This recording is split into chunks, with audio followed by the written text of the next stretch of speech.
Today we're going to cook pechay vegetable with corned beef, sotanghon and beaten eggs. Brothers and sisters, welcome to my YouTube channel. We explore the wonders of food and create mouth-watering recipes that will leave you craving for more. Thanks for watching my video and don't forget to subscribe, like, share plus comment to my channel. Hit the notification bell to notify you every time I upload new video. Thank you and God bless. Orly TV. Now let's start cooking. Put small quantity of cooking oil. Saute 1 clove chopped garlic. Saute 1 medium chopped onion. Add 1 can of corned beef. Mix it. Add 1 and 1/2 tablespoon fish sauce. Add 1 piece nor beef cubes. Pour the chopped pechay leaves. Cover and simmer for 20 minutes. Let's open it to see the texture. Mix it to incorporate the ingredients.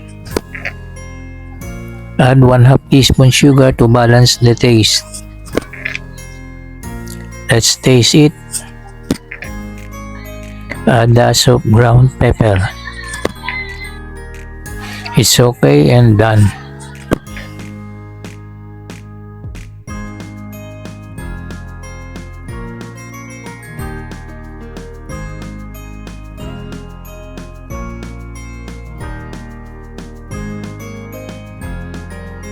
Add the sotanghon noodles.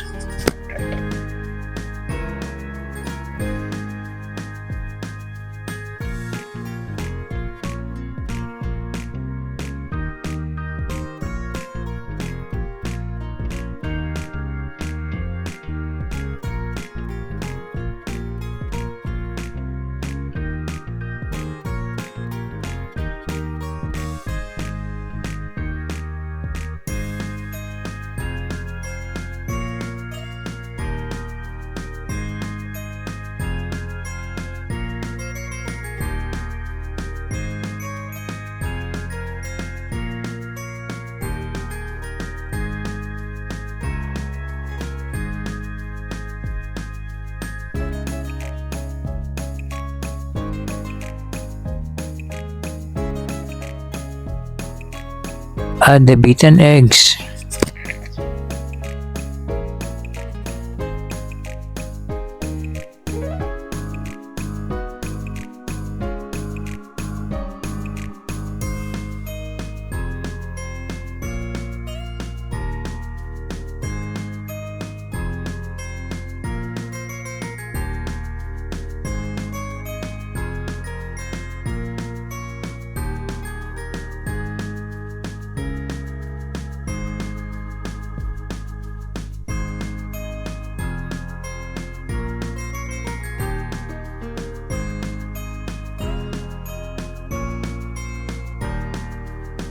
The finished product of